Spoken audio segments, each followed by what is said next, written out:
back. New episode, new podcast, somewhat, sort of, not really. Welcome to the Stack and Shed podcast. We kind of changed the name. We were, Belichick's bitches, but new identity. Trying to make it a little bit more professional. Still a great name though. We still adore that name. Still going to be the same idiots. Yep. You may hear little moment of losing our sanity, especially next week. Moment of silence for the former name podcast. Yeah, we welcome you to a new episode, and hopefully get some new listeners from this. Who knows? Maybe not. So let's jump into it. Today, this is our last episode before the stream next week. As you know, the draft is 8 days away. Can't come quick enough. Next week's going to drag. Oh, yeah. It is. So this is our last episode. So we have a 2-round mock. We're gonna do live. We haven't done it yet. We're just gonna go back and forth. We're not gonna spend too much time on it because it's kind of boring. But we're gonna talk about the picks we make and maybe about what we're thinking when we make the pick and if that team could do that in real life. The mock won't be anywhere near correct because no mock is. So are we doing this predictive or how we would draft? I'd say we could do predictive. Like maybe like predictive in terms of position, but who we would pick in terms of the player. Yeah, I'd say that. Yeah. Okay. Because at the end of the day, you can be as predictive as you want. It's going to be 99% wrong, and that's what's great about mocks. There's millions of outcomes. But before we do that, Alex Smith retired. Yes. Second retirement in a week following Edelman's retirement. Sucks. He said he wanted to be a starter after Washington let him go. He wanted to be a starter somewhere, but I guess the market just never developed. Yeah. That's not surprising with a deep quarterback class, the great free agency quarterback expenditures, and the trades available. So that's not shocking. He may, come back maybe if there's a job opens. I doubt it. He came back from that injury. He led his team to the playoffs. Yeah, just enjoy your retirement. Yeah. You made enough money as is. You have nothing left to prove. Just go spend time with your family. Got your leg. Yeah. Be glad you got your leg. That's the biggest thing. But you got to give it to him. Hell of a career, hell of a comeback. I still think I know that's very common. They should really rename that award, Comeback Player of the Year, to the Alex Smith Award. Oh, I 100% agree. I 100% agree. It's, in my opinion, the best sports comeback story we've ever seen. Yeah. We already have the Walter Payton Man of the Year award, so why can't we have the Alex Smith Comeback Player of the Year award? So it just, it makes most sense. He defines what that award's about, and hopefully they do that soon. Some other news around the league, not major. The number change, which Brennan hates. I absolutely hate the number that change has officially been passed, so you'll start to see it. There is a catch, though, in it. If you want to change your jersey number right now, you have to buy all the stock of that jersey, which is, I would imagine, a lot. I imagine that's at least a few $100,000. Yeah. Probably more. So you won't see too many of those jersey numbers. It's mostly going to be for the rookies. Get that freedom of choice, and it's going to be for any veterans that have a few extra $100,000 just to blow on a jersey number. So you'll see a couple of those. I think it's free starting next season. Yes. You can put a request in now, and then next season you get your jersey, which makes sense. So you're going to see that. But hey, I'm all for it. It's a little fun. It's going to bring, I guess, more of a personality back to the field. I just like it. I just want to see a quarterback. Wear 27. Is that an issue? They still won't be allowed to wear that. Yeah. Like that, but that would be cool. That'd be badass. Hey, look at that. That number 27. That's our quarterback. That just sounds cool, man. Imagine being a 13 personnel set, and all of the receiving threats are single digits. That's just so wrong to me. Like, my brain hates that so much. Like, just seeing like a wide receiver be like number 1, and then you have 3 tight ends, and all of them are in the single digits numbers. I will say the tight ends. That's just disgusting. Is the one thing I didn't get. I didn't like the tight end in the single digits. It's like the one number. The only tight end I'll allow to have a single digit is Kyle Pitts. He's the only one that got a single digit. I think it's going to make the rookies a lot more standoutish because they would also be in their traditional, and then you'll see a rookie wide receiver wearing number 1. Yeah. It should be fun, though. So don't buy any jerseys until next year. Pretty much. That's it. Or don't buy any jerseys, any Zach Wilson jerseys.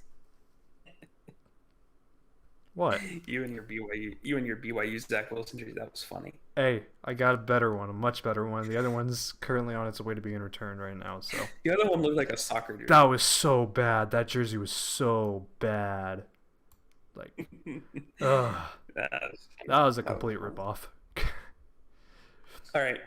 So let's hop into the mock. There was, again, the news is pretty limited to draft hype.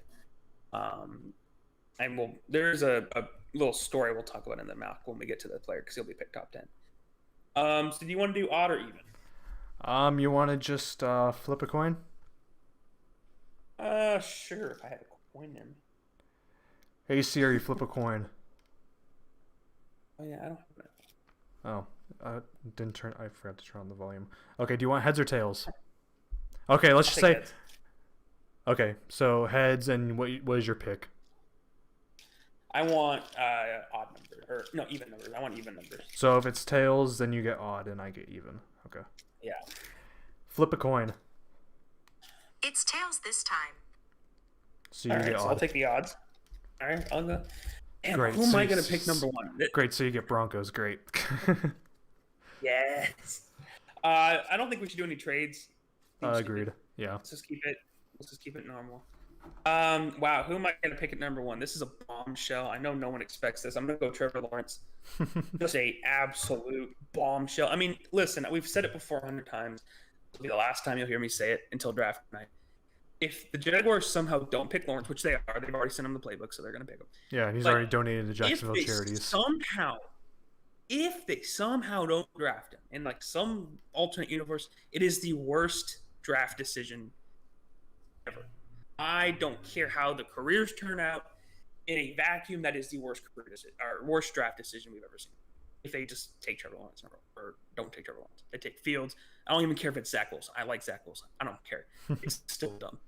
You pick the number one. Yeah. I mean, basically same thing here at number 2. It's Zach Wilson, quarterback BYU. There's not much to say. I've talked about Zach Wilson enough on this podcast as is. So that's it for me. I don't need to go into more. Even though I'm wearing a Zach Wilson jersey currently.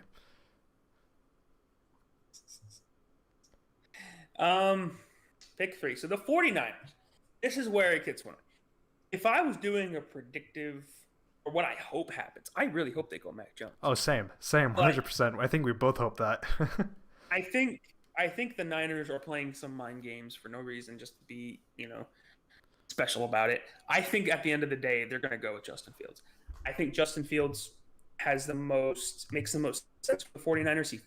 Anyone fits the scheme, but in terms of scheme, he fits it to a T. And it just makes too much sense. Mac Jones is in the top 3 talent. He's not even a top 10 talent. I would argue not a top 20. Yeah, pick the best quarterback left, and I think that's Justin Fields, who has epilepsy for some reason. That's now a thing. Yeah, hopefully, because he has epilepsy, that's just too rich to take him in within the top 8. It's just way too rich to take Justin Fields in the top 8 since he has epilepsy. Pick 9, that's okay. You're going to see a lot of people shy away from that, which makes sense because, I mean, he has some amazing college tape. Not only is he a great athlete, but he also competed against the best wide receivers in the country and held his own each and every time. Yep. The only receiver that actually made him look not good was, of course, Devonta Smith. And Devonta Smith made everyone look terrible. Yeah. So it makes sense. He's a great corner. His stock is just exploded. He wasn't even on some people's top 5 corners list a few weeks ago. And now I think he's almost become the consensus number 1 corner. Yeah. He raised from corner. obvious. He raised from corner 4 to corner 1 for me after going over him. Pick 5. We were debating about this earlier. And debating. We kind of agreed. But this is an argument I've had with a Bengals fan. I've had with non-Bengals fans for some reason. And it's this consensus that since Burrow played with Jamar Chase, that it's the easiest pick for them to pick Jamar Chase. Stop. Okay, I understand that Jamar Chase is a great receiver. I'm not taking that. I think he's going to have a great career. He's probably going to be the best receiver career out in this class. 100% agree. But I still would take a left tackle over him any day. I don't care if it's Slater. I know there's reports that the Bengals like Slater. Yeah, there's reports that a lot of agree. teams have Slater over Sewell. And that's not surprising considering while Sewell has this monstrous athleticism, he's not the most technique sound. He has a lot of issues. You know, his arm and the arm length again is kind of a concern. And also, both Sewell. another Slater. reason you could probably have Slater over Sewell is because Slater can play any of the 5 positions on the offensive line. And he can play right tackle, and he can play guard. But I'm going to go Penei Sewell just because I think the Bengals do end up drafting Sewell. I think he's a generational talent at that position, and it just makes way too much sense. And I'm sorry, receiver, you can get a receiver of great value in this class, 2nd, 3rd, and 4th round. Will he be a Jamar Chase? No. Is he going to still be able to produce as your wide receiver 2 or 1? Absolutely. So I'm going Penei Sewell at pick 5. All right, pick 6 with the Miami Dolphins. I'm stuck between 2 people, but just purely off the fact that it gives you so much diversity in your offense, I'm going to go with Kyle Pitts. I was debating between Jamar Chase and Kyle Pitts, but I'm going to go with Kyle Pitts here. Imagine a 12 personnel with Kyle Pitts, Mike Gesicki, and on the outside you have Devonta Parker and Will Fuller, Albert Wilson, whichever one you want to play out there depending on your game plan. Or even a 5 wide with no running back. You have just so many weapons for Tua there. I would love an offensive lineman. I could see them going with an offensive tackle. Honestly, if one were to fall and kick Robert Hunt back into guard, where I believe he should play, but nonetheless, just giving your offense that kind of dynamic weapon, you can move him anywhere and he'll be a mismatch weapon, is invaluable, especially for a young quarterback into Tua Tagovailoa. Yeah, I mean, having a safety blanket that can catch the ball when the quarterback's in trouble, that is such an underrated aspect of a lot of successful teams. Is they have those guys that when the quarterback's getting blitzed or when the quarterback's under such pressure, they can easily just dump it off. For New England, it was James White, it was Edelman, and for Tampa Bay last year, it happened to be their monstrous receiving core. It happened to be Antonio Brown to be that guy. So I really love that pick, but I think I would have gone Jamar Chase for the Dolphins. I think the need for that game-changing wide receiver supersedes the tight end position. But then again, Pitts, you can't go wrong with that pick. Pitts is phenomenal. The Lions, this won't happen, I don't think. I think the Falcons are going to trade down ultimately. But if this happens and the Lions somehow get a chance to draft Jamar Chase, they're going to take that. 100% agree. It's not a weapon for what's his name? It's not a weapon for Goff. It's a weapon for their future quarterback. I don't think Goff is the future quarterback. I think Goff's just a placeholder for a year or two. I was going to pick Lance there, but I don't think that's going to happen. I think the Lions are going to go best player available and just try to build a team, not for the season, but for next season. They're going to be a serious tank team next year. Yeah. If I had to pick a team who's going to have the number 1 pick just right now, it's going to be the Lions. I don't think the Lions are going to be very good at all. So get Jamar Chase, get your number 1 receiver for the next decade, and worry about another position. That's fair. All right. The Carolina Panthers, there's a lot of rumors that Carolina wants out of this pick. They want to trade back. And honestly, I can see it. But since we're here, it's just an easy pick. They need to upgrade their O-line. Give Sam Darnold some more protection since you just traded for him. Give Christian McCaffrey some more help up front. They already got some good young wide receivers, so they don't really need one right here. Again, this would be a great trade back spot because this is a deep offensive tackle and corner class. They could take either or. They need either or. But I'm going to go with Rashawn Slater, the tackle out of Northwestern. Again, he could play all 5 positions on the offensive line. Center, guard, tackle, wherever you want, you can play him. Get protection for Darnold. Get protection for McCaffrey. Your offense is going to be fine. Yeah. There's also rumors about Carolina that there is a quarterback that they are sold on. And the rumor for that is Trey Lance. And that if he's there at their pick, that they're going to pick a quarterback, regardless of what they paid for Darnold. That they are interested in a quarterback. I have not heard that one. I've heard it twice. At the end of the day, probably the fans would riot because you just paid a ransom for Sam Darnold, but you're only guaranteed for Darnold for 1 year. They're most likely going to decline. I think no, they're actually they already picked up his 5th-year option. Yeah, I believe they already picked it up. So he's for 2 years. But I mean, when you look back at it, yeah, they did pay a lot for Darnold, but is he really a starting quarterback in the NFL? And you only have 2 years with it. I'm not sold on it. I think if Trey Lance Fields falls to them at pick 8, they should pounce on it immediately without question. Just get quarterback, and move on. Pick 9. Wow, look who's here. Look what the Broncos need. Mac Jones? No. Trey Lance. If that would be a dream situation slap you. That would be the dream situation for Denver. They pick Trey Lance, they get their quarterback of the future, and you are probably jumping around your house. Yes. So as long as we get a quarterback not named Mac Jones, it's one of the top 4. I'll be jumping for joy. I think the Broncos. If I had to make a bold trade, or a bold statement, I think the Broncos are the team that's going to trade up first in this draft. Yeah, I don't think New England's going to do it. We've already been in talks with Atlanta, so there's a good chance. Yeah, something tells me New England's not going to make that trade up. Plus, they would have to give up more since their pick is 15 and not 9. Yeah. So, yeah, Broncos get Trey Lance. I think that's going to happen in real life. Please. Just Fields or Lance. Ooh. That's fine. I'm fine. I'll be hype. Pick 10. The easiest pick in the draft besides pick 1 and 2. Patrick Surtain, the second to the Dallas Cowboys. They desperately need corners. Surtain is the second best corner here in the draft. If they might go Horn, but I think they're really in love with Surtain. They've been with Surtain for a while now. I think this is his best spot. I agree.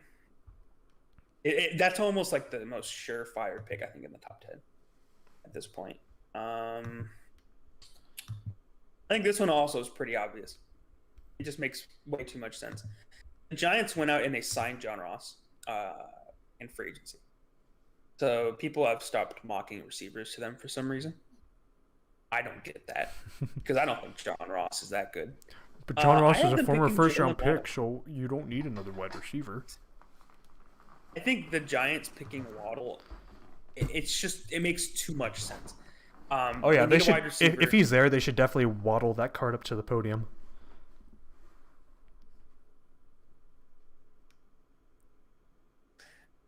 Anyway, yeah, okay. He's a top 10 pick in 99.9% of other drafts, but he's in this class with the stacked quarterbacks and the stacked receivers. Great receiver, game-changing speed. Yeah, they could go Devonta Smith here, but I think Jalen Waddle fits what they want in New York more, and it's Jalen Waddle. Just watch his stuff. Yeah, he's a freak. Pick 12. This is an interesting one. The Philadelphia Eagles. It's corner is too rich for me here. Caleb Farley's here, but he has that injury issue with his back. That's a bit concerning, considering it being his back. I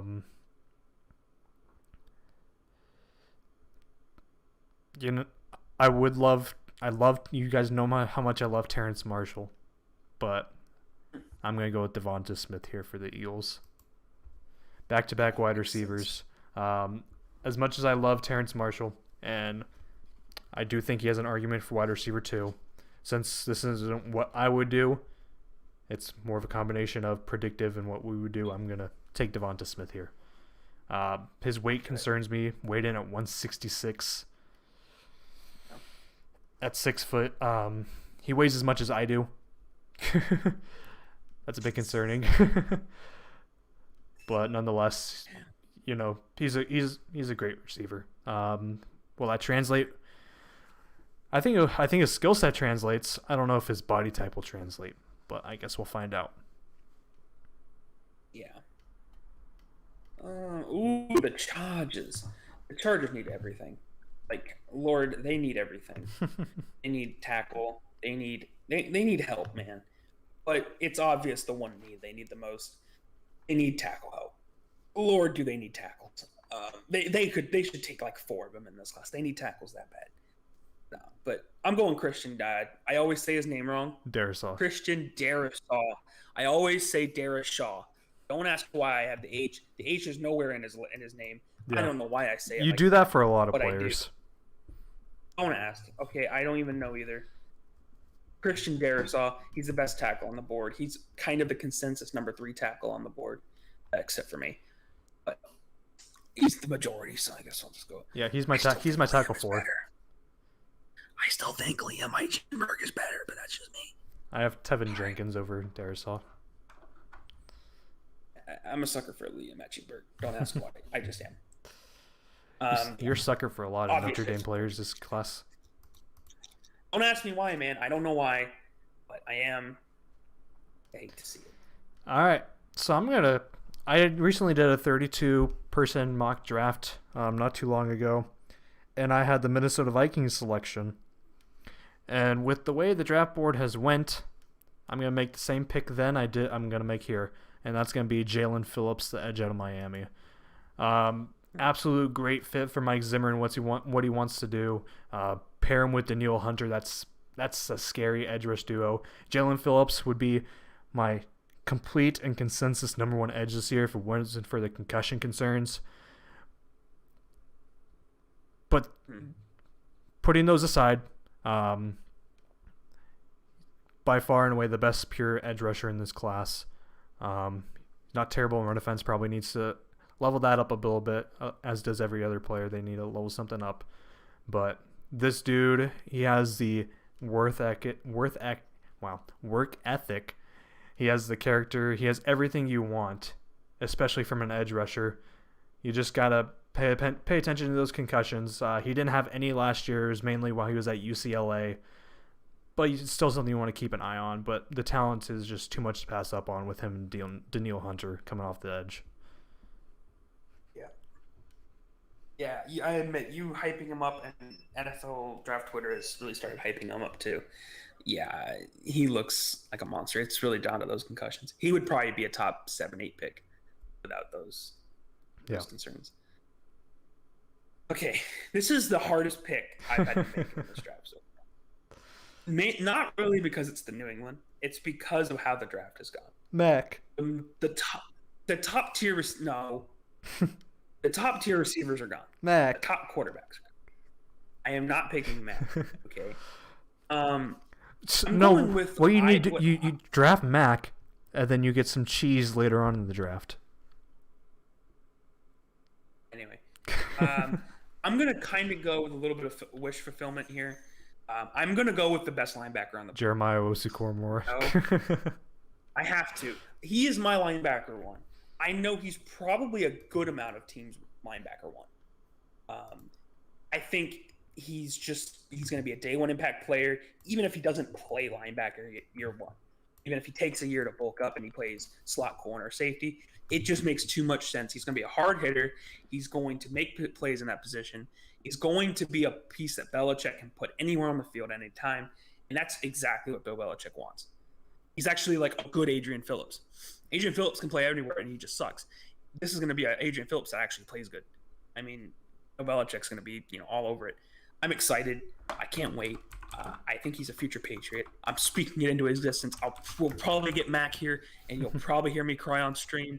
But hey, man, I'm going for it. Jeremiah Owusu-Koramoah, 15 New England. Make it happen.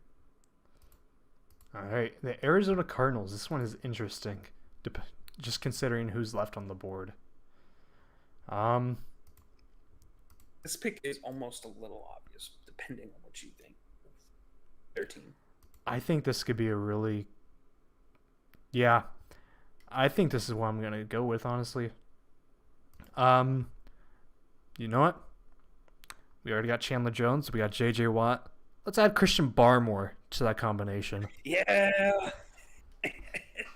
He struggles in run defense, but he's a good interior rusher.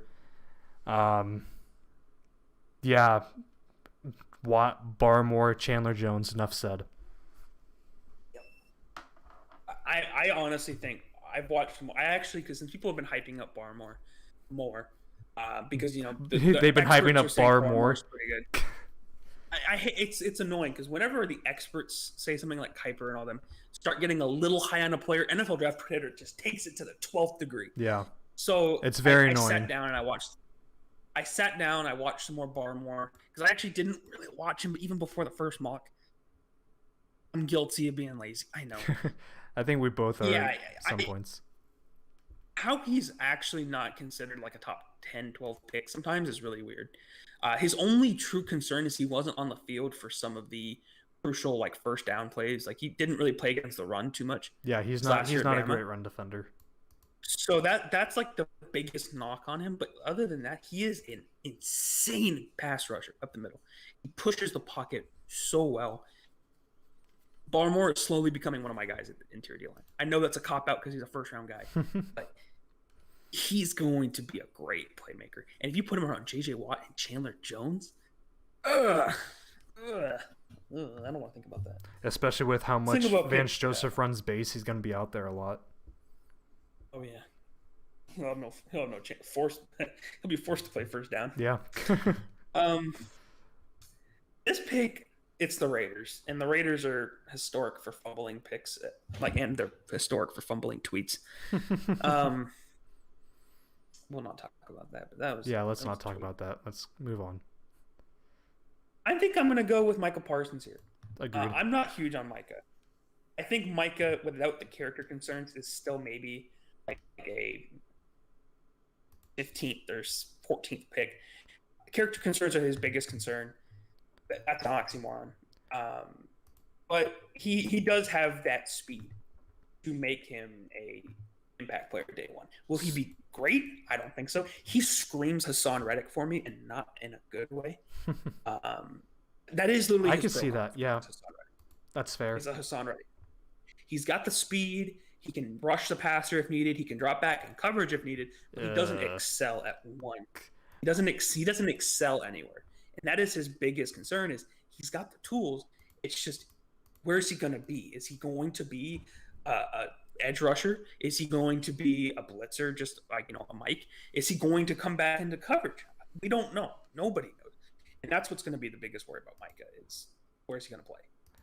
And I just don't see him being more than any more than pick 17. Yeah, with even without the character concerns, he's not even my top 10 with the character concerns, but say I would have put those completely aside, he'd probably be linebacker 4, linebacker 5 for me. I can see that. Maybe in 6. He's just not that impressive to me. His zone coverage, I give him a lot less credit on his zone coverage than other people do. I don't like his coverage game at all. But it's just him being speedy, and that's people think that's zone coverage, and it's annoying. All right, the Miami Dolphins once again on the clock. Brian Flores coming from that Belichick scheme. A lot of hybrid edges out there in that scheme, and there's one extremely good hybrid edge in this year's class, and that's who I'm picking here, is Azeez Ojulari, the edge out of Georgia. He's probably the best edge rusher that plays in coverage. And he's also a good edge rusher as is. As an overall player, he's probably number 1. But as an edge rusher, he's my number 2 behind Jalen Phillips. That's no knock on Ojulari. He's still a good edge rusher, but his versatility that he brings is something that, Belichick and his proteges absolutely love on the defensive side of the football. And with Brian Flores being probably the best protege we've seen as of yet already somehow, Aziz would be a great fit for his defense. If New England, if we're in a vacuum, and New England hadn't signed Matthew Judon, I would have gone Ojulari at 50. Because I think our need for an edge, if we didn't have Judon, would have superseded a linebacker. I wasn't a huge fan of that Judon contract, but there's no reason to draft another edge when we already have 4. So please stop getting edge rushers. We have too many. But there is a good chance that we draft a edge rusher again. Yeah, Azeez Ojulari, he's a freak, man. And that coverage ability is something you don't see out of a lot of edge rushers anymore. Just that ability to just stand up. So. And he's only like 20 years old crazy. too. He's a redshirt sophomore. Oh yeah, yeah. He's. I'm gonna go crazy. Mackie. He's got to go. He can't wait. Realistically, he's probably gonna be gone by now. So this is probably a little weird. But I'm gonna have Washington picking Mac Jones. Washington needs a quarterback. And Taylor if Heineke, there is though. one scheme, well, that's actually it's Fitzpatrick right now. But if there is one quarterback or one team that I think could get a good amount out of Mac, is Washington. It's pretty much his style of team. A lot of short passes, a lot of screens, RPOs, a lot of, don't really think you just got to throw the ball, quick movements. And that's what Mac Jones succeeded in Alabama. And that would be what he would have in Washington. I don't think his deep ball might be able, it's Washington, there's not too much wind. Him and McLaurin would probably make a decent pairing. It wouldn't be bad. I just don't think he'll be here at 19. I think a team will trade up in the early teens if he doesn't get picked in the top 10. You'll see a team like 11 or 12 trade up, pick Mac Jones. I feel sorry for that team. I don't see it in Mac. But I think if there was a team that had to get Mac, I think Washington makes sense. And I think Rivera and him would mesh pretty well. That's fair. I was going to take Mac here at 20 for the Chicago Bears if you didn't pick him here with Washington. Yeah. So now I'm going to go with often tackle Tevin Jenkins from Oklahoma State. This dude is just an absolute mauler. I mean, you just look at like his actual picture and you're like, this is probably the most aggressive offensive lineman in the class, really, this guy. Yeah. Yeah, he is. Yeah. He's just an absolute beast. He can get to the second level with ease. He's just nasty. And you can play him at left tackle, right guard, right tackle, maybe left guard, but he hadn't played there. He played right guard, left tackle, and right tackle in college. So you can kick him into guard if you need. But I think his best value is at tackle. And he's a little bit of an older prospect. He's a redshirt senior, but it's nothing too crazy. He'll be 20. I think he's 23 currently. So not terrible. That's not bad, man. The Colts don't really have a huge glaring need beside one position. That's why I'm drafting here. I'm gonna have them going my personal favorite tackle in the class. I'm gonna have them get Liam Eichenberg out of Notre Dame. He fits the scene. He's got little short arms, which is gonna be the biggest concern.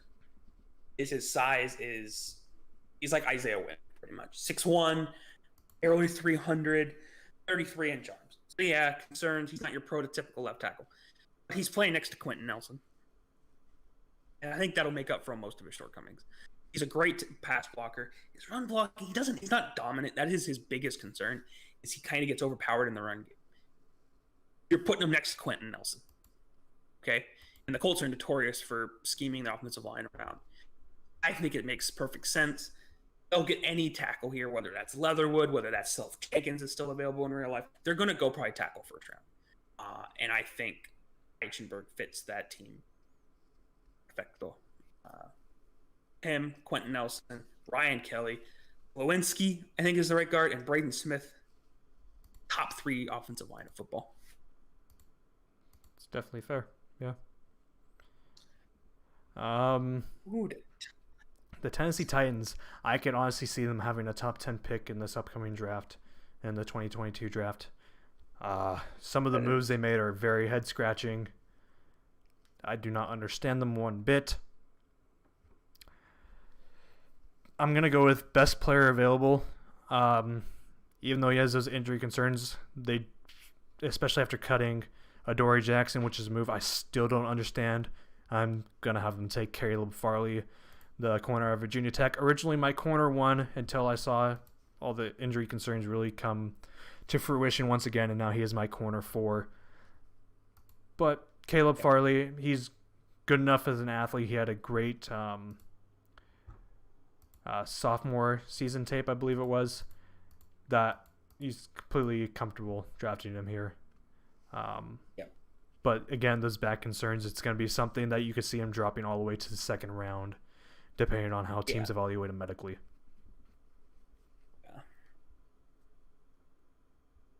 Wow. This draft simulator does not like Gregory Rousseau.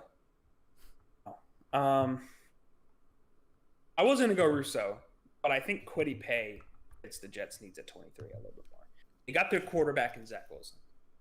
So their number 2 need in my eyes is edge. They don't really have any type of a pass rush at all, and they need Quinnen. A piece. Yeah, and Quinnen is more of a run stuffer than any type of a pass rusher at the NFL level. I really do think in Saleh's defense, any edge rusher in this first or second round is going to have a great rookie season. It's Saleh. The man blitzes like a son of a gun. He's going to come at you with 6, 7, 8 guys. He's going to flood the box. I think Kwity Paye makes my kind of guy. Yeah. Have you ever played against you in Madden?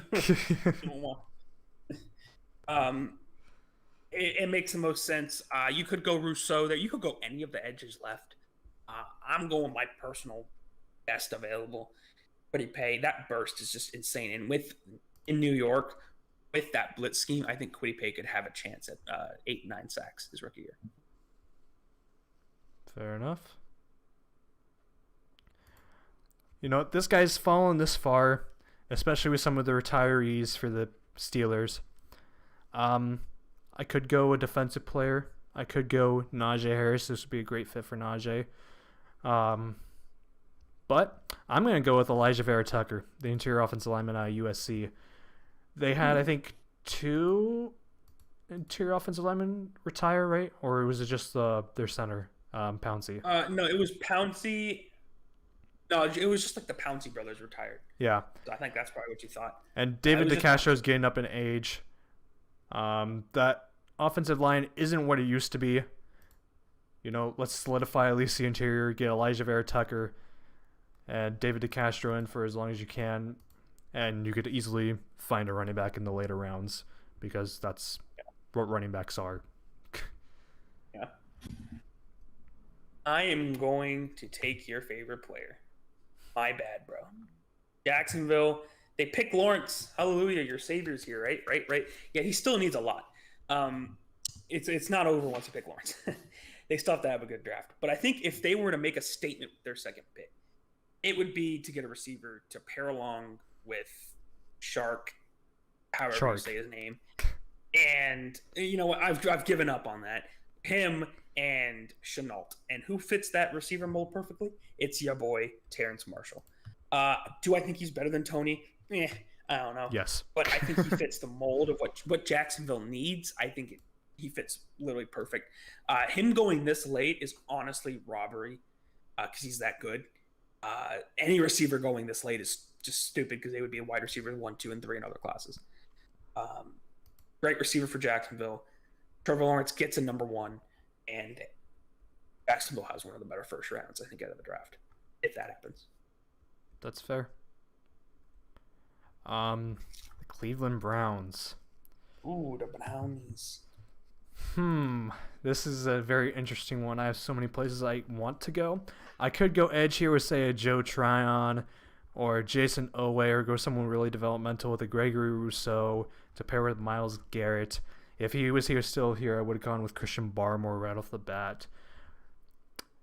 But, you know, I think I'm going to go somewhere a bit different that no one is really recognizing as a need for Browns, even though it kind of is.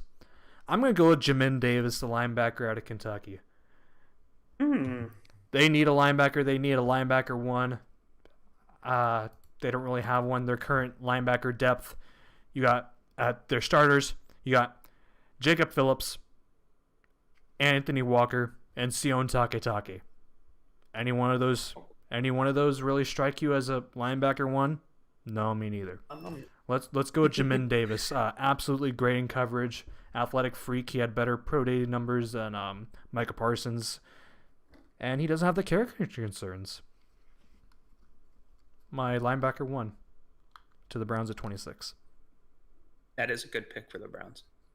I would have either gone him or at linebacker, or I would have gone edge. But with the Clowney signing, I know neither of us are the biggest Clowney guys. But it really does push the edge needed to the 2nd, 3rd, 4th round range. The Ravens. Everyone knows their needs. Everybody knows their need. You ask anybody, what do the Ravens need in the 1st round? If they don't answer this one position, I worry about them. I'm going wide receiver. I'm going best wide receiver available. I'm going Kadarius Toney out of Florida. Yes, Rashad Bateman is still there. Yes, Rondale Moore. Yes, Elijah Moore. I don't care. Toney is, in my opinion, gonna have the 2nd best career out of the wide receivers here. He's so underrated. That route running out of a rookie should not be there. No rookie runs routes like that. It's gonna be super helpful for Lamar to have a threat over the middle that can stretch outside, that can stretch as a running back in those gadget plays that Baltimore runs. It's a perfect fit. I'm going Kadarius Toney. Fight me. Yeah, that's not where I would have gone at wide receiver there. What Baltimore needs is a big body possession receiver, and that's what you would get in Rashad Bateman, in my opinion. Kadarius Toney, he's a bit on the shorter side. I love Kadarius Toney, don't get me wrong. I just don't think the fit is right here in Baltimore. Now, say Green Bay, I would have loved the pick for Green Bay, or Buffalo, or Tampa, but here in Baltimore, they got enough of those shorter kind of wide receivers. They need someone with a bigger frame. I would have gone with Bateman. I would normally agree with that, but at the same time, for what Baltimore runs, they've shown they can get by on offense without that. And I think that in adding a guy like Toney who fits the scheme better is going to help the team overall. That's how I saw that pick. Yeah, you could go Bateman, but I'd rather have the offensive diversity, and you probably get better run blocking from Bateman anyway. Probably. I just see Bateman. I know this is probably unfair. I see Bateman as probably the most boring wide receiver 1st round project I've ever seen.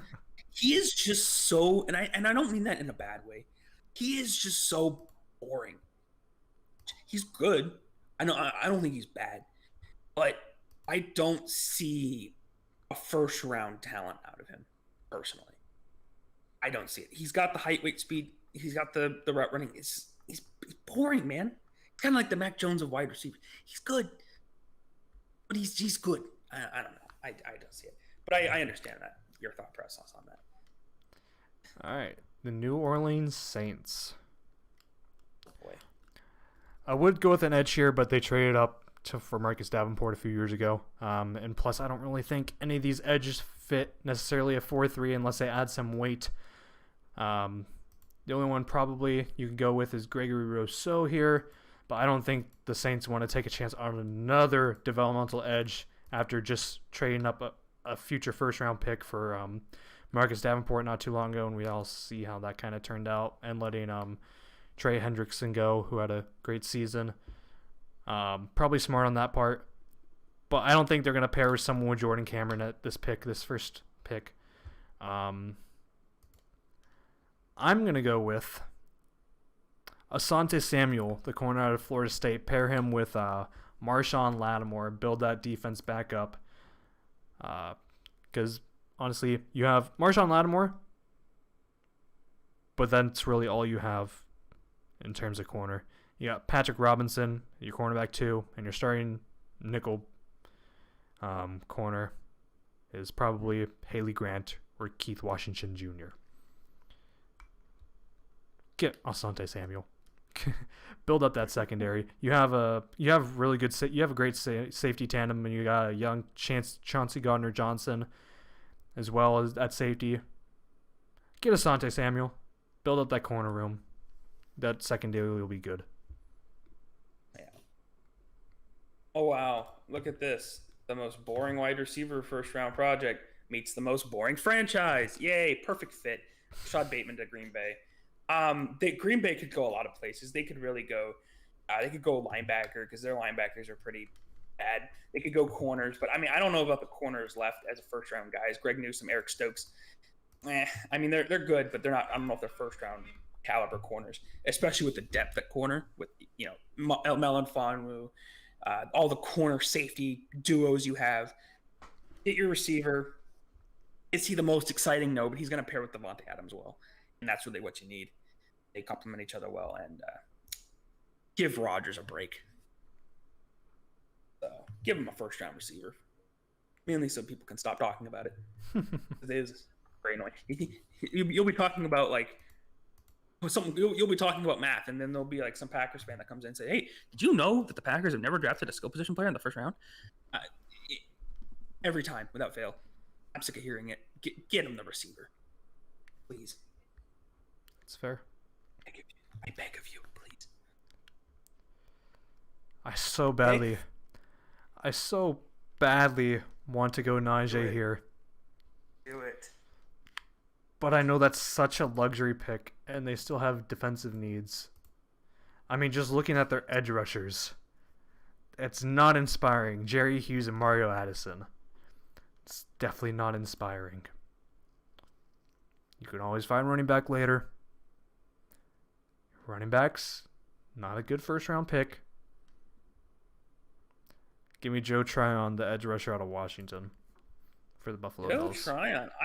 I was convinced you were gonna go Owe. Interesting. He's very fluid. I think he's around. He's a little bit older than Owe. Owe's more athletic, but I think Joe Tryon provides you with better bend, and he has schematic versatility, and he has a great first step. He has a great first step. He has great bend, and he has schematic versatility. So I think that would be a great addition for Buffalo here. Oh, Chiefs. I hate drafting anybody for you. I wish we could just forfeit this pick. Oh, I know, right? But I am momentarily the GM of the Chiefs. If I'm looking at this Chiefs team, I have the best quarterback in the league. I have a great receiving core, a solid running back room, the best top 2 tight end in the league. What we're missing is a left tackle. And I think that's Samuel Cosme. They signed Tooney to help bolster the offensive line in free agency. They paid him a buttload of money. Go get a tackle. He's not the most fundamentally sound, but he is. If there is one thing he is he can protect a quarterback. He's not the best run blocker. Not really what you're getting a left tackle for. You're getting a guy to help protect Patrick Mahomes. Make sure that Super Bowl never happens again. Although if it does, I'm not mad. Go get Cosme, put him next to Tooney. There's no better guard besides maybe Quentin Nelson to put a rookie tackle next to. I'm all for it. And I think they could go any tackle. Whoever they fancy the most. Leatherwood, him, Raduns, whoever they think is the best tackle, go for it. And I think for me, that's Cosme. The Tampa Bay Buccaneers. Ooh. Oh, boy. Your Tony, who you mocked in your other draft, is off the board here. Yes, so I'm interested to see where you go. Here. There's so many different places I could go. I could go corner. I think that'd be a good move. Especially a dynamic athlete like Eric Stokes, and that secondary would be great. You could obviously go with wide receiver, say an Elijah Moore. You could go interior offensive line here. Replace Alex Kappa, get a Landon Dickerson in there perhaps. But that's not where I'm going. I'm going to go with Jason Owe, the edge rusher out of Penn State. Oh, boy. Get yourself a true NASCAR package on defense for blitzes. And, the heir apparent to Jason Pierre-Paul whenever he hangs them up, which will probably relatively soon. Owe, fantastic athlete. This is just a luxury pick for the Buccaneers. They can go anywhere, and it will be a great pick, basically, because they got every other position filled out. It was really between Owe and Landon Dickerson for me. But I'm going to go with the more splashy pick with Jason Owe, eventually replacing Jason Pierre-Paul. That's a good pick. That's who I was going to pick at pick 33 for the Jaguars. Dang it. So now with edge rusher, the best edge rusher gone, you could go Rousseau. But I mean, that would be a good pairing with Josh Allen. But the more I think about edge, they did just draft, what's his name? LSU. Why am I blanking? LSU edge rusher. That was okay. I'm blanking. They drafted a first round edge rusher last year. Yes. He was okay. He wasn't spectacular. You still have Josh Allen. I'm gonna go tackle. Kelvon Chason. Their tackle. Chason. Thank you very much. I'm gonna go. I'm stuck between these two tackles. Leatherwood is definitely the more safe tackle, I'd say, out of the two. But I'm going to go Redunes. It's the second round. You got to start taking a little bit of a risk. I think Redunes fits the Jaguars. They need offensive line help. He can play multiple positions. Get him in there, stick him wherever you want, and you help protect your new franchise quarterback. And 3 picks in a row on offense. After last year, they went mostly defense. Switch it up, man. Come on, Urban Meyer. Switch that up. Get yourself some new offensive guys and protect Trevor Lawrence. We don't want another Joe Burrow situation. Jeez. You know what? This is a not a bad corner class. I'm not having the Jets pick a corner here, although I could very well easily have them take a Greg Newsome or an Eric Stokes here. I'm going to go with Landon Dickerson. Get Zach Wilson some protection to throw to those guys. You get Landon Dickerson. You got Mekhi Becton. You place either Van Rotten or Lewis in the interior. You got Connor McGovern at center and George Fant at tackle. You're slowly building that offensive line to be a pretty underrated, solid offensive line that can get Zach Wilson his time and potentially give him some extra versatility to really get out of the pocket and make those plays that he likes to out of structure. Yeah, that would give them a lot of stability. The only issue with him is the injuries. Stay healthy. That is the number one thing with Dickerson. That's what keeps him from being a top 15, 20 pick is his injuries. Okay, I know Atlanta, their defense is god awful. Who did you draft him at J.C. pick Horn. for? Horn. I'm going to go offense. They address the corner. So you think, wide receiver? No. Tackle? No. I'm going Najee Harris. Listen, this is for one reason, okay? And it's because of the new head coach in Atlanta, Arthur Smith. He is the one that pretty much made Derrick Henry who he is. He made King Henry. Before Arthur Smith came along, Derrick Henry was a below-average running back. He was averaging 60 yards a game. Ever since then, he averaged over 110 yards a game. Arthur Smith knows how to work with a running back and knows how to work a scheme around a running back. If Najee falls to the second and Atlanta is there, I know there's a lot of needs, but that just makes way too much sense. Get your running back, get your offense settled, and yeah, the defense may allow 25 points per game, but the Atlanta Falcons would be scoring 35 with that offense. All right. Interesting. The Miami Dolphins. We could have the run on running backs go here. I could easily go with Travis Etienne. I think that would be a good pick for the Dolphins. Although, just looking at their depth chart, I'm looking at their safety room. You got Eric Rowe and Bobby McCain. Nothing really strikes me.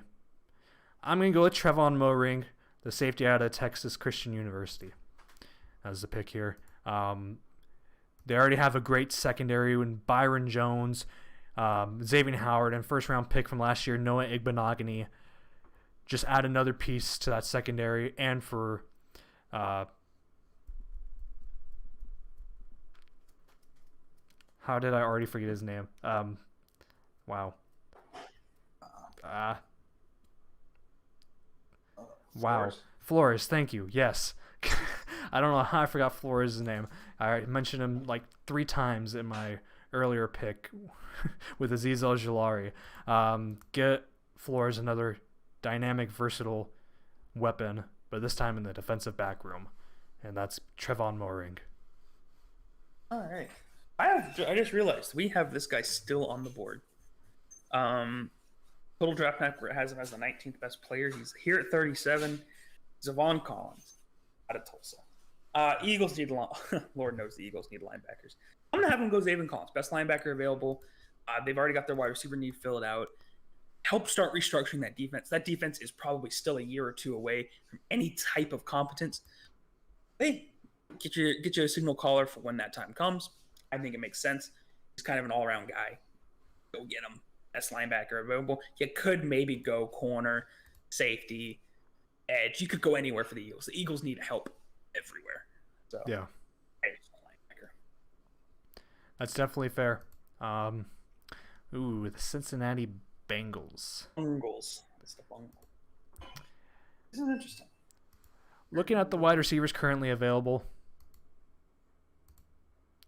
there's 2 that I'm potentially interested in. Honestly. But I'm not sure those are the ones I want to take. I'm going to go in a different direction.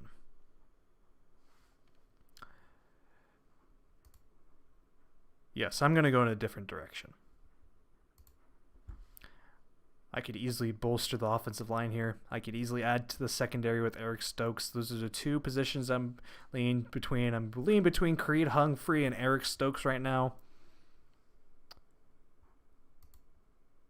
You know, Joe Mixon has been without an offensive line for so much of his career, and Joe Burrow already got hurt his first year. Creed Humphrey, interior offensive lineman out of Oklahoma for the Cincinnati Bengals. Good fit. We're at 50 minutes, so we might want to speed this up. Yep. All right. Panthers. They need help. But I think this guy still on the board is a steal. I'm between Eric Stokes and Greg Newsome, both corners who I think will probably be gone before this pick. I'm going to go with my personal favorite between the 2, and that's Eric Stokes. The athleticism is unrivaled. He would pair with Dante Jackson, who's kind of not a huge beloved player for the Panthers fan base, but he would give him a great balance. You have 2 freaky, fast, big corners on the outside, and that would give your edge rush, Brian Burns, more time to get there. Let's go, Eric Stokes to the Carolina Panthers. All right. Denver Broncos here, pick 40. This is an easy one for me. I'm going Greg Newsome. Easy. Greg Newsome, there you go. Easy.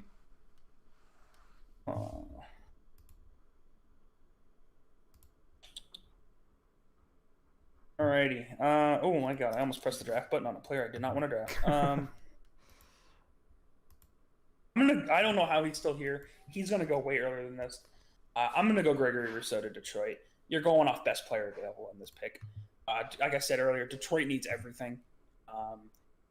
It's gonna be a while. You have time for a project. Go get him.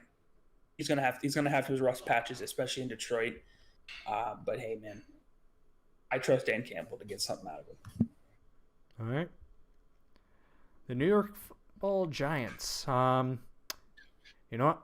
I'm going to go with edge rusher here as well. I'm going to go with Carlos Bassam Jr. to Wake Forest. All right.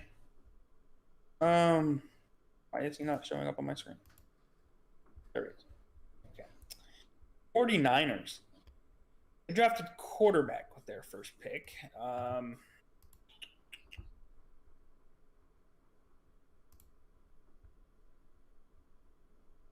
think they follow this pickup with an interior offensive lineman. I think they go best available. I think that's Wyatt Davis out of Ohio State. I love his tape. They bolster that offensive line a little bit more. Trent Williams, Mike McGlinchey, and then now you have, in my opinion, a very good starting caliber guard to help that good quarterback out there. That's definitely fair. Dallas Cowboys. He's still on the board. I'm gonna go with Alex Leatherwood, offensive tackle, potentially offensive guard, Alabama. Wow, Alabama. Jacksonville Jaguars with their 4th selection on the board. They really could go anywhere from this point.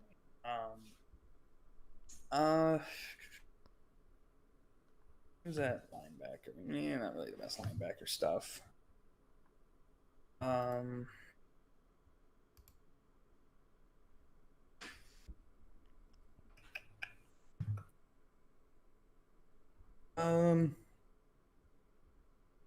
Let's go with a plug and play type of guy. Javon Holland. I like Javon Holland. All right. A little rough around the edges. But hey, again, like I said before, Jacksonville needs players. And I think it's a pretty good need in safety. Ooh, you have the Patriots now. I don't pity you. I don't pity you here. All right. Let's see. New England.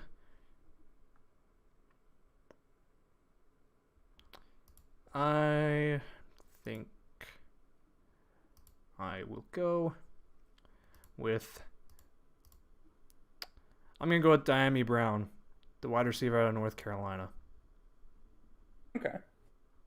You could have gone with someone like Elijah Moore or Rondale Moore or Amari Rodgers. Honestly, I really like Amari Rodgers and Elijah Moore. But I'm still concerned with the size. They're a bit smaller. Definitely, I think with Cam Newton at the helm, he definitely likes those bigger receivers, and I think Dyami Brown will be a better fit in New England's system than, say, an Elijah Moore, Rondale Moore, or Amari Rodgers. Yeah.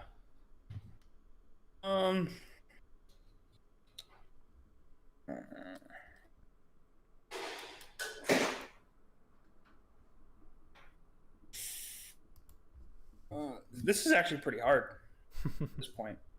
I'm not gonna lie. I think I know. I'm gonna go. We drafted a tackle.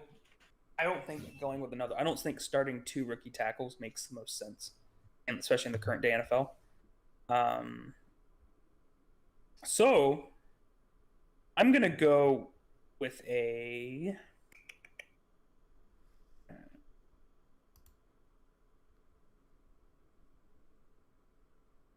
Where is he? Is he not here? There he is. Why is he so low? Marvin Wilson. Why is Marvin Wilson? No. I'm going Marvin Wilson. All right. That is a dumb ranking from the website we're using. I think, in my opinion, he's the second best interior D line beside Barmore. Go get him. He's going to fit your team day one, and he's going to make Bosa look even better. All right. That's a dumb ranking. Dude, the Oakland Raiders, I almost want to just give them a bad player here, honestly.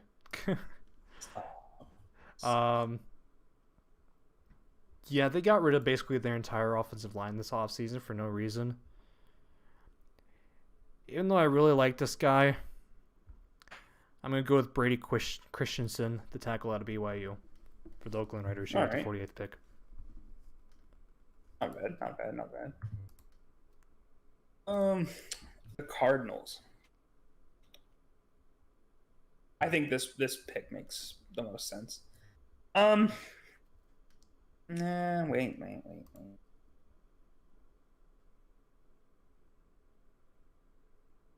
So let's go a little crazy.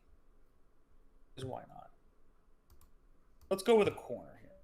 Aaron Robinson out of UCF. I like that. I like him. Sneaky player. I wanted to go Ife Melifonwu, but I probably would have, honestly. I'll hold on it. But yeah, you could go. I think Cardinals go corner day 2. All right, the Miami Dolphins. I'm gonna go with Travis Etienne. Makes sense. Uh, Washington football team.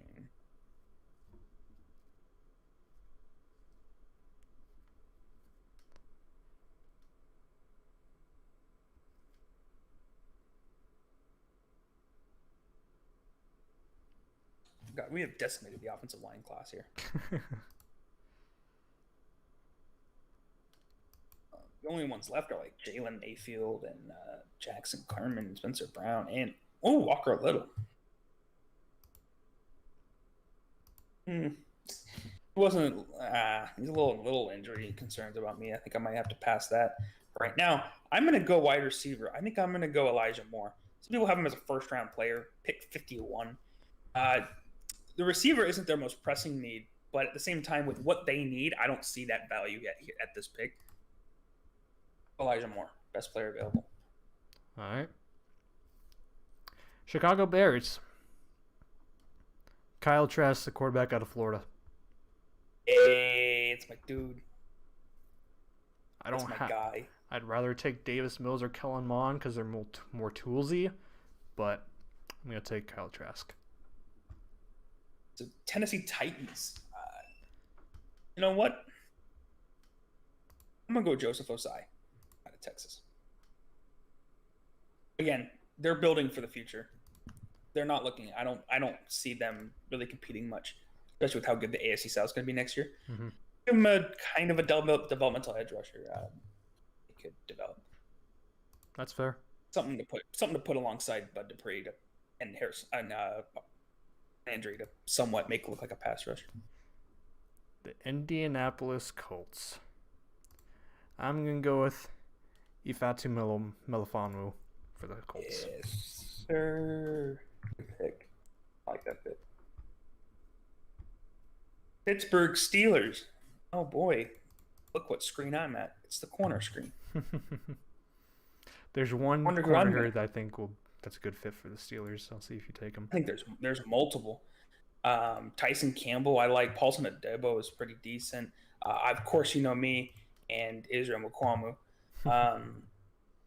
But I think out of the corners here that make the most sense for me, I'm gonna go Tyson Campbell. Agreed. I want to pick Mukuamu, but I have a different team for him, and I don't think you're gonna pick him before then.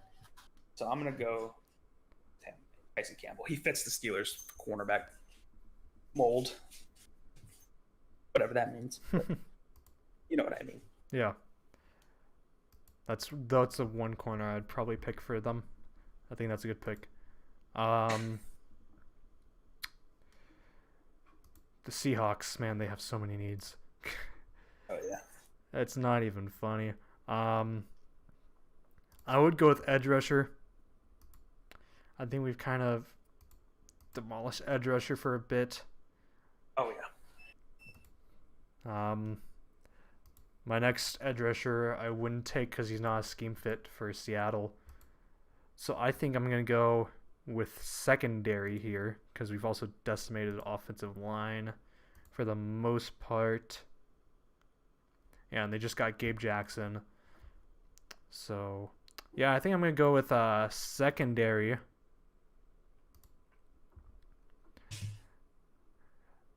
You know, I'm going to ruin your parade. I'm going to go with Israel Mukuamu for the Seattle Seahawks. I was gonna try to save him for the Browns. Get some good versatility in your secondary for the Seahawks, who desperately need more help in their secondary because you have your best player in your secondary is a glorified linebacker. Let's get some help for that secondary. That was some pretty rough shade. Am I wrong? No, we're gonna go 4 corners in a row, I think. Yeah, the Rams need corner help opposite Jalen Ramsey pretty bad. I'm not huge on Kelvin Joseph at all. I don't particularly love his tape, but I do think he is a second-round talent overall. Rams, it's kind of a lazy pick, but it's a pick that I think the Rams still need to make. All right. All right. So this is where I'm comfortable taking an edge because this is where I think that is the best scheme fit for him, and he's my best available edge rusher left. So I'm going to go with the third and final Miami edge rusher, Quincy Roche, to the Baltimore Ravens to replace Matthew Judon. Different kind of edge rusher than Matthew Judon. Roche is more of a speed and finesse rusher, but I think he'll provide a lot of necessary pressure and just solidify that front seven once again opposite Pernell McPhee.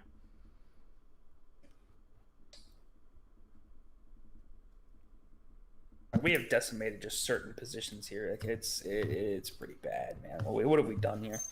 I'm gonna go. Well, it may not be popular for some Browns fans, but I think it has got to be done. I'm gonna go for an offensive weapon. I'm not gonna go for a wide receiver. He had a terrible way in today. I understand it, but at the end of the day, the Browns need one more playmaker.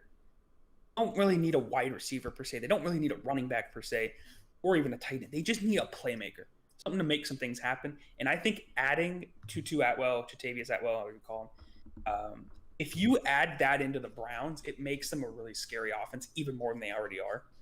I could see Stefanski getting really fancy with the jet passes and RPO. I could just see it. Yeah, his weight is a concern. He's 149. That is a huge concern. I don't care. It's a late second.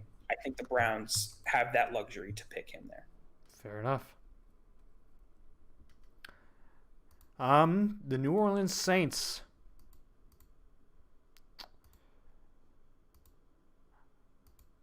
This is definitely. I'm gonna go with Amari Rodgers. Really? I was for sure thought you were gonna go linebacker. Nope. I'm going with Amari Rodgers. Are we gonna have a surprising player drop to the third round? Could be. Buffalo Bills.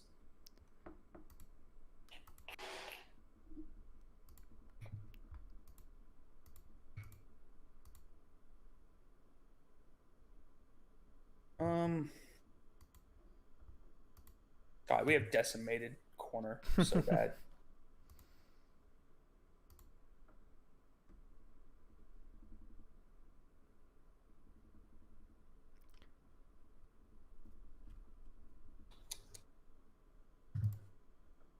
This is the hardest pick I think I've had to make.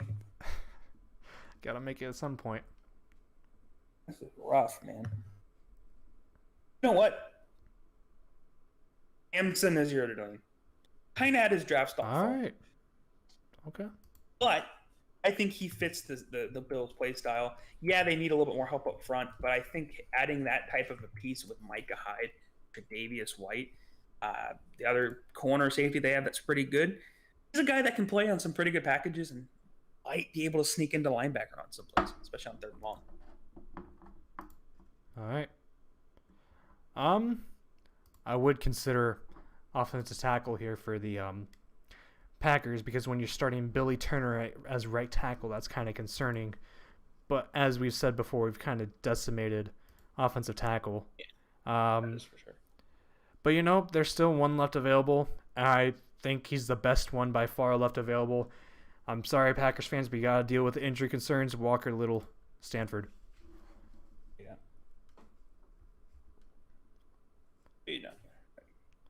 Pick. Oh, I got picked for the Chiefs again. Gross. I hate this player's here. Why is this player here? Oh no. Oh, this would be scary in real life. Jabril Cox, LSU, linebacker. I would not want. I was just about to say Jabril Cox for the Bucks. I would not want to see that in real life at all. Here comes the last pick for the Bucks. All right, I was gonna take Jabril Cox here as the heir apparent for Levante David. Oops. But that plan has been ruined. So, for the heir apparent of either Ndamukong Suh or William Golston, I'm going to go with Davian Nixon, the interior defensive lineman from Iowa. Yay. And that includes Armand. Yes. So, quick overview. I'm not going to go through every pick because that would take 2 minutes.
At 63.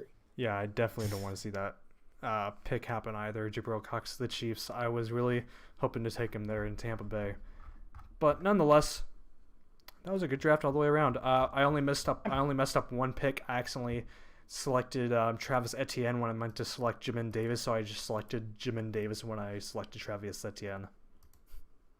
That's no problem. I didn't mess up anything, actually, surprisingly enough. You want to do the outro since I did the new intro? Sure. I personally would like to thank you guys for watching. I'm sure Tyler does as well. Maybe, but yeah. Maybe not. Oh, okay. I hope you guys like the new branding. We're creating a new branding, a little more professional, especially with where I'm going off to college. I won't be able to do intros anymore, so we just thought it'd be better for both of us to just change the branding in general, although we still love and will always have a place in our heart for the original name and logo. I still laugh every time I see that logo. It's still one of my favorite pictures I've ever made and is definitely in the favorites folder of my phone. But thank you guys for watching. Hope you enjoyed, and